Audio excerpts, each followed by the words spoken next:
नमस्कार, जागते रहो में आपका बहुत बहुत स्वागत है। मैं हूं आपके साथ निधि वासंदानी। पिछले कुछ दिनों में जम्मू कश्मीर में घाटी में लगातार पाकिस्तान समर्थित आतंकवादी घात लगाकर हमला कर रहे हैं। पहले आम लोगों को निशाना बना रहे हैं, उसके बाद सुरक्षा बलों पर लगातार हमला किया जा रहा है। और यही हुआ पुंछ में, जहां पर एक बड़ा एनकाउंटर हुआ जिसमें हमारे 5 जवानों की शहादत हमने देखी। लेकिन आतंकी लगातार अपनी कायराना हरकत कर रहे हैं और ये बौखलाहट है जो पिछले कुछ दिनों में आतंकवादियों की देखने को मिल रही है।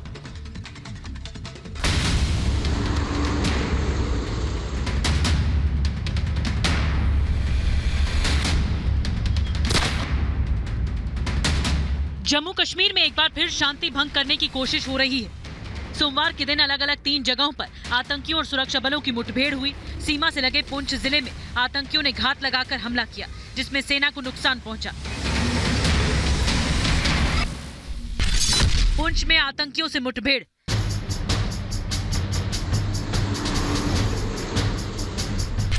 आतंकी हमले में 5 जवान शहीद। सूचना मिली थी कि पुंछ के सूरनकोट में सीमा पार यानी पाकिस्तान से आए कुछ आतंकी छिपे हुए थे। इसी सूचना के आधार पर जब सुरक्षा बलों की टीम सूरनकोट पहुंची तो जंगल में घात लगाकर आतंकियों ने हमला कर दिया। इस दौरान एक जेसीओ और सेना के 4 जवान बुरी तरह से घायल हो गए। उन्हें बचाया नहीं जा सका। 5 जवान शहीद हो गए।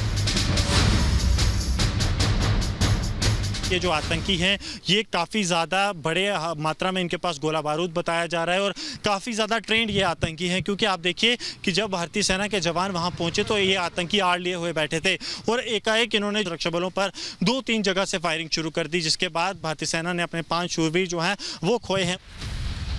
आतंकियों को इस इलाके में घेर लिया गया है, वो यहाँ से बाहर न निकल सके, इसके लिए सुरक्षा बलों ने गहन सर्च ऑपरेशन चला रखा है। बताया जा रहा है कि जंगल में 3 से 4 आतंकी छिपे हुए हैं। अनंतनाग बांदीपुरा में भी मुठभेड़,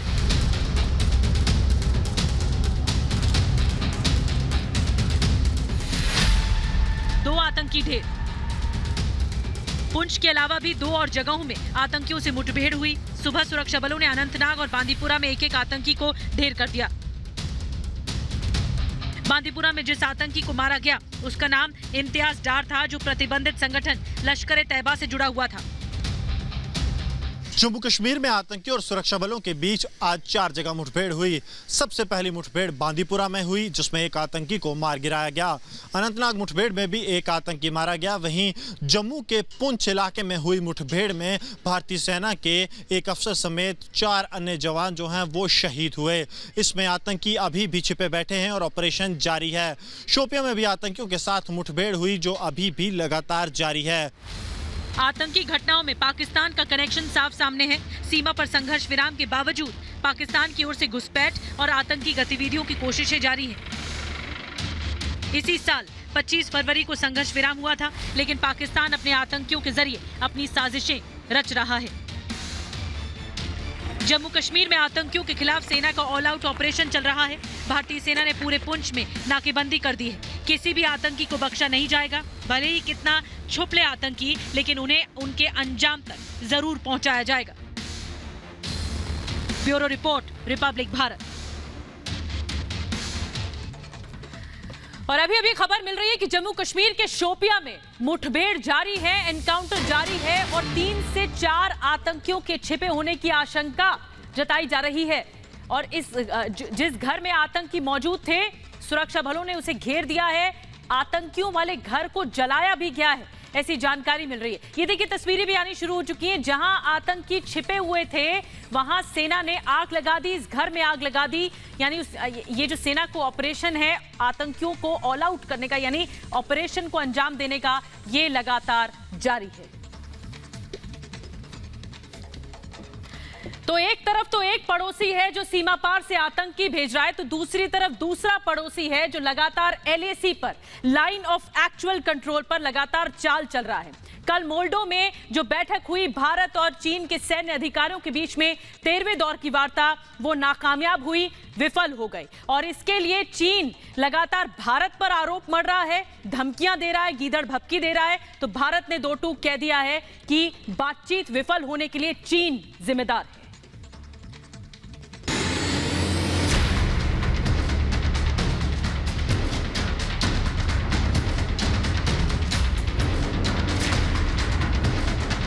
एलएसी पर चीन की फिर बदली चाल।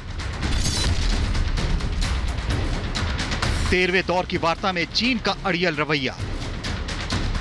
क्या चीन नहीं चाहता कि एलएसी पर गतिरोध खत्म हो? क्या चीन ये चाहता है कि दोनों देशों के बीच टकराव बना रहे? एलएसी को लेकर 13वें दौर की कमांडर लेवल की बातचीत के बाद कुछ ऐसा ही लग रहा है, क्योंकि चीनी क्षेत्र मोल्डो में हुई इस वार्ता में कोई नतीजा नहीं निकला और ये सामने आया है कि चीन ने भारत के दिए रचनात्मक सुझावों को मानने से इनकार कर दिया।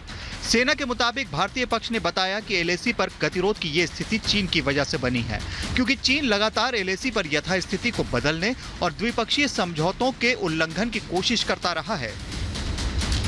चीन से कहा गया कि एलएसी के साथ ही दूसरे इलाकों में शांति बहाली के लिए कदम उठाए, लेकिन चीन ने भारतीय सुझावों को यह कहकर मानने से इनकार कर दिया कि सुझाव अनुचित हैं। एलएसी के पास निर्माण में जुटा चीन। यह सामने आया है कि एलएसी के पास चीन कई जगह निर्माण कर रहा है। चीन ने एलएसी के पास कुछ एयरबेस पर अपने सैनिक अभी भी तैनात कर रखे हैं। पैंगोंग त्सो और कोगरा पोस्ट के उत्तर और दक्षिण तट पर तो सैनिक पीछे हट गए हैं, लेकिन हॉट स्प्रिंग्स पर डटे हुए हैं। मई 2020 में चीनियों के एलएसी पार करने के बाद से ही यहां सेनाएं एक दूसरे के सामने हैं। भारतीय सैनिकों को चीनी देपसांग मैदान के ट्रेडिशनल पेट्रोलिंग पॉइंट्स पर भी जाने से रोक रहे हैं। यह इलाका काराकोरम दर्रे के पास दौलत बेग ओल्डी में मौजूद रणनीतिक भारतीय चौकी से ज्यादा दूर नहीं है। डेमचौक इलाके में भी चीन के चलते गतिरोध बना हुआ है। तैयार है भारतीय सेना। भारत की हमेशा कोशिश रही है कि सारे मुद्दों का हल बातचीत से निकले, लेकिन चीन की किसी भी हरकत के लिए भारतीय सेना पूरी तरह तैयार है। विवादित जगहों पर जितने चीनी सैनिक हैं, भारत ने भी उतने ही तैनात कर रखे हैं, ताकि चीन अगर कोई भी टेढ़ी चाल चले तो उसका मुंहतोड़ जवाब दिया जाए। Bureau report, Republic Bharat. वहीं तालिबान भी लगातार अपने नए कानूनों से लोगों पर यह थोपने की कोशिश कर रहा है कि जो तालिबान राज है, जो शरिया कानून है, उसे मानना ही पड़ेगा, नहीं तो अंजाम किसी का भी बहुत बुरा होगा। तालिबान एक के बाद एक कई ऐसे कानून उन लोगों पर, अफगानिस्तानियों पर थोपने जा रहा है जो उन्हें नागवार गुजर रहे हैं। वहीं दूसरी तरफ तालिबान के लिए लगातार कंगाली वाली स्थिति भी हो गई है। इस वक्त चल क्या रहा है तालिबान में और कैसे वो अफगानिस्तान की जनता पर क्रूरता अब भी बरत रहा है, देखिए इस रिपोर्ट में।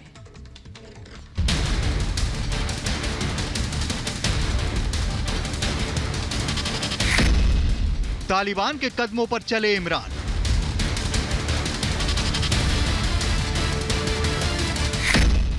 पाकिस्तान में तालिबान की नींव डालते इमरान।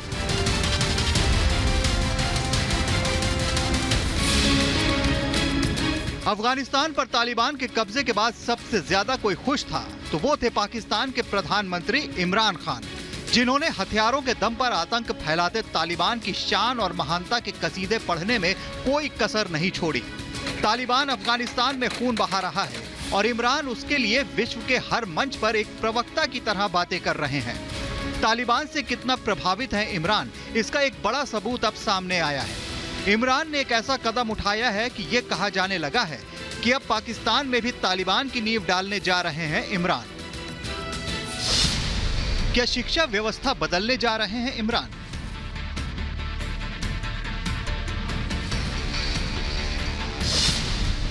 इमरान ने किया रहमतुल लिल आलमीन अथॉरिटी का ऐलान।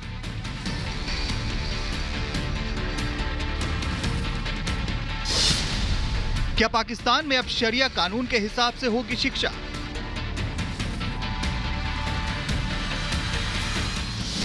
इमरान ने रहमतुल लिल आलमीन अथॉरिटी के गठन का ऐलान किया है। इमरान के मुताबिक इसका मकसद है दुनिया में इस्लाम की सही तस्वीर दिखाना, लेकिन बताया जा रहा है कि इमरान का मकसद पाकिस्तान की शिक्षा व्यवस्था को शरिया के मुताबिक बदलना है, यानी कुछ कुछ वैसा ही जैसा कि तालिबान करता है। कहा जा रहा है कि इस अथॉरिटी में विद्वानों को शामिल किया जाएगा। उनको इस बात पर शोध करने का काम सौंपा जाएगा कि बच्चों और बड़ों के बीच इस्लाम के बारे में सही बात बताई जाए। इमरान ने यह ऐलान इस्लामाबाद में आयोजित अशराह रहमतुल लिल आलमीन को संबोधित करते हुए कहा। छात्र संगठन के रूप में शुरू हुआ था तालिबान। अगर तालिबान की बात करें तो तालिबान की शुरुआत भी एक छात्र संगठन के रूप में हुई थी। तालिबान भी खुद को इस्लाम का सबसे बड़ा पैरोकार और शरिया का पालनकर्ता बताता है। हालांकि उसकी कथनी और करनी में बड़ा फर्क है। तालिबान का काम सिर्फ आतंक फैलाना और खून बहाना है। वहीं इमरान शरिया के नाम पर क्रूरता करने वाले तालिबान की तारीफ करते नहीं थकते। इमरान ने कहा है कि अथॉरिटी के जरिए स्कूलों के पाठ्यक्रम की निगरानी की जाएगी। इमरान कहते हैं कि कार्टून विदेशी संस्कृति दिखा रहे हैं। इमरान की नजर टीवी पर आने वाले बच्चों के कार्टूनों पर भी टेढ़ी हो गई है। इमरान का कहना है कि कार्टून विदेशी संस्कृति दिखाते हैं। हम इन विदेशी कार्टूनों का भी विकल्प देंगे। तालिबान के आने के बाद पाकिस्तान में भी आतंकी संगठन सक्रिय हो गए हैं। आए दिन धमाके हो रहे हैं, सुरक्षा कर्मियों पर हमले हो रहे हैं, लेकिन इमरान तो तालिबान से पूरी तरह प्रभावित दिख रहे हैं। Bureau report, Republic Bharat. तो देखा आपने कि किस तरह इमरान खान अपने पाकिस्तान में तालिबान की नींव रख चुके हैं, तालिबान के नक्शे कदम पर। वहीं दूसरी तरफ आपको बताएं कि अफगानिस्तान का तालिबान ने क्या हाल बनाकर रख दिया। एक बड़ी आबादी भोजन न होने का शिकार हो चुकी है और यूनिसेफ ने इस बीच चेतावनी जारी कर दी है कि 10 लाख बच्चे कुपोषण का शिकार हो सकते हैं।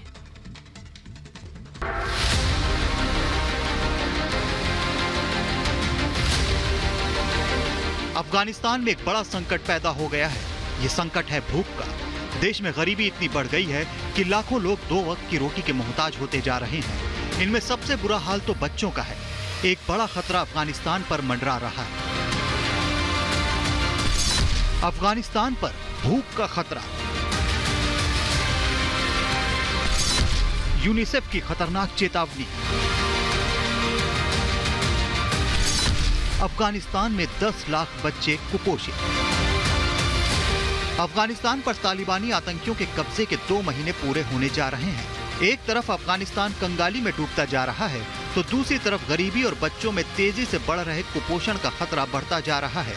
मानवीय और सामाजिक आधार पर मदद करने वाली संस्था यूनिसेफ के अधिकारियों ने हाल ही में अफगानिस्तान का दौरा किया था, जिसके बाद कहा गया कि अगर अफगानिस्तान में तत्काल मदद और कार्रवाई नहीं की गई तो 2021 में 10 लाख बच्चों की कुपोषण के शिकार होने की आशंका है। उनकी जान को खतरा है। अफगानिस्तान को इस समय भयंकर गरीबी ने अपनी गिरफ्त में ले लिया है और इसके खतरनाक और गंभीर परिणाम बच्चों में भी देखने को मिलेंगे। यूनिसेफ ने अफगानिस्तान का दौरा करने के बाद कहा कि अफगानिस्तान भयंकर गरीबी की चपेट में है। अगर तुरंत सहायता नहीं मिली तो 10 लाख बच्चों की कुपोषण से मौत हो सकती है। बच्चों में खसरा और दूसरी गंभीर बीमारियां बढ़ सकती हैं। यूनिसेफ के शीर्ष अधिकारी उमर आब्दी ने काबुल में इंदिरा गांधी बाल अस्पताल का दौरा किया और इसके बाद ये चेतावनी जारी की। यूनिसेफ ने कहा है कि बुनियादी स्वास्थ्य सेवाएं, टीकाकरण, पोषण, पानी, स्वच्छता और बाल संरक्षण सेवाओं की बहुत ज्यादा जरूरत है। अगर ऐसा ना हुआ तो परिणाम बहुत गंभीर होंगे। Bureau report, Republic Bharat. आगे बढ़ते हैं जागते रहो में। दुनिया को मिसाइलें दागने की धमकी देने वाला उत्तर कोरिया की हालत खुद कैसे खराब होती जा रही है, देखिए जरा।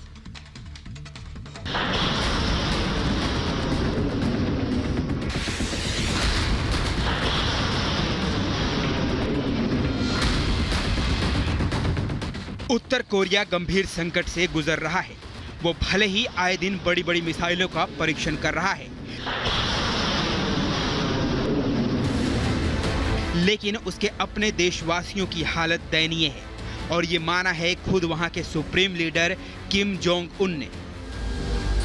किम जोंग उन ने अपने अधिकारियों से अपील की है कि वो देश की मौजूदा गंभीर स्थिति से निपटने और देशवासियों के जीवन स्तर में सुधार लाने के लिए और मजबूती से प्रयास करें। ये बातें किम ने सत्तारूढ़ वर्कर्स पार्टी की स्थापना की 76वीं वर्षगांठ के मौके पर कही। यानी किम ये मान रहा है कि उसके देश और देशवासियों की हालत खराब है। लेकिन किम की इन बातों पर यकीन करना थोड़ा मुश्किल है। ये मानना थोड़ा मुश्किल है कि वो आम जनता के बारे में इतना सहनशील हो गया है, क्योंकि अभी पिछले महीने ही उसने कई मिसाइल परीक्षण किए हैं। वो लगातार अमेरिका, जापान और दक्षिण कोरिया को धमकाता रहता है। परमाणु कार्यक्रम में पैसा पानी की तरह बहा रहा है, भले ही उसके देश की बड़ी आबादी भूखमरी का शिकार हो। उत्तर कोरिया पर अमेरिका ने कड़े प्रतिबंध लगा रखे हैं, क्योंकि अमेरिका का कहना है कि उत्तर कोरिया अपने परमाणु कार्यक्रम बंद करे। पिछले 2 साल से दोनों देशों के बीच बातचीत भी रुकी हुई है। अमेरिका का कहना है कि उत्तर कोरिया अपनी परमाणु कार्यक्रम संबंधी गतिविधियां बंद करे, जबकि उत्तर कोरिया का कहना है कि देश पर अमेरिका के नेतृत्व में लगाए गए प्रतिबंध हटाए जाएं।